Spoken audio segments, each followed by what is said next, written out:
In this video, we'll learn about preventing injuries.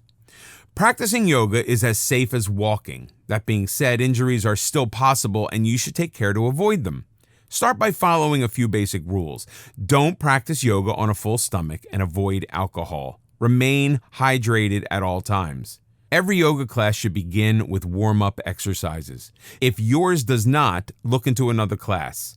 As we've discussed, the right teacher makes a tremendous difference and can reduce your chances of injury. Certified teachers undergo up to 500 hours of training to qualify for certification. Make sure you are dealing with a qualified teacher. Don't try to do poses for which you aren't ready. This can cause severe muscle strain. Attempting poses for which you are unprepared is one of the leading causes of yoga injuries. Learn your body's limitations and respect them. You make the decision how far to stretch, not your teacher. You may be feeling more agile on certain days than others. If you are having a bad day, accept it and don't attempt difficult poses that may have been possible at other times.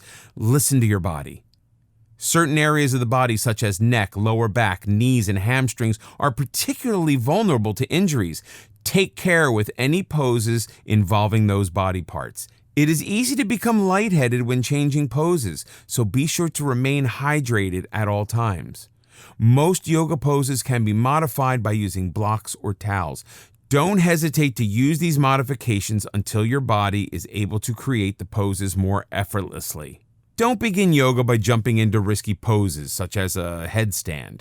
This can cause serious neck injury.